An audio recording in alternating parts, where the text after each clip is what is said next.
Good morning children. आपने पिछली class में पढ़ा है कि किस प्रकार लेखक ने साइकिल की सवारी सीखने के लिए सारी चीज़ें तैयार कर ली हैं। उस्ताद भी फिक्स हो गया है और उसके साइकिल भी उसने मिस्त्री से मांग लिया है। आज हम आगे देखते हैं कि अब और क्या होता है। लेखक ने उस्ताद से कहा कि वे शहर के पास साइकिल चलाना नहीं सीखेंगे। लॉरेंस बाग में जो मैदान है वहाँ तो एक तो भूमि नरम है और ऊपर से चोट कम लगेगी, दूसरा वहाँ कोई देखता भी नहीं है। दूसरे दिन लेखक ने पुराने कपड़े पहने, जंबक का डिब्बा लिया तो साइकिल लेकर घर से बाहर निकलने ही लगे थे कि एक बिल्ली रास्ता काट गई और फिर एक लड़के ने छींक मार दी। लेखक भगवान का नाम लेकर आगे बढ़े तो सारे लोग उनकी ओर देख रहे थे। लेखक ने सोचा कि सारे लोग मेरी ओर क्यों देख रहे हैं। तब उन्होंने अपनी ओर जब देखा, उनका ध्यान अपनी ओर गया तो उन्होंने देखा कि वे अपना पजामा और अपनी अचकन उल्टी पहने हुए हैं। इस प्रकार और सारे लोग उनको देखकर मुस्कुरा रहे हैं। थोड़ी दूर आगे गए तो दूसरे दिन जब निकले और थोड़ी दूर आगे जाकर ही उस्ताद ने कहा कि तुम जरा मेरी साइकिल पकड़ो, मैं लस्सी पी लूं। और लेखक को साइकिल पकड़ाकर वे लस्सी पीने चल दिए। लेखक ने जैसे ही साइकिल पकड़ी और वह उसका निरीक्षण करने लगे, उसके कलपुर्जों को देखने लगे और उतने में ही उनका हैंडल घूम गया और साइकिल उनके पांव के ऊपर गिरी।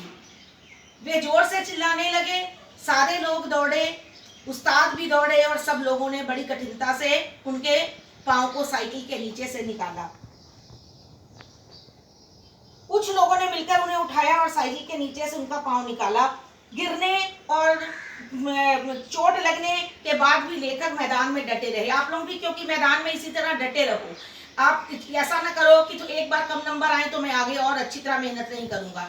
ये कहानी आपको यही मैसेज देती है कि अगर आपसे कुछ नहीं भी हो रहा तो कोशिश करते रहो। और इस प्रकार लेखक 8-9 दिन में साइकिल चलाना सीख गए। लेकिन उन्हें साइकिल पर चढ़ना नहीं आता था, केवल चलाना सीखे थे। लेखक के आनंद की कोई सीमा नहीं थी कि वे अब 2-4 दिन में ही मास्टर बन जाएंगे और तिवारी जी उन्हें देखकर ना ईर्ष्या करेंगे। एक दिन उस्ताद ने उन्हें साइकिल पर चढ़ा दिया और सड़क पर छोड़ दिया। कहा कि अब तुम सीख गए हो। अब तो उनकी खुशी की कोई सीमा ना रही। कोई आदमी 200 गज दूरी पर होता तो गला फाड़ फाड़ कर कहते बाईं ओर हट जाइए, और जब कोई गाड़ी उनके पास से निकलती तो उनके मन की यह दशा होती कि वह सिर्फ परमेश्वर ही जानता है। यदि कोई रोककर उनसे बात करना चाहता तो वे कहते कि साइकिल चलाते वक्त कोई बात करता है। एक दिन तिवारी जी ने उन्हें आवाज लगाई तो उन्होंने कहा कि मैं अभी रुक नहीं सकता क्योंकि मुझे चढ़ना नहीं आता, और वे आगे निकल गए। जैसे ही वे आगे निकले, सामने से एक तांगा नजर आया।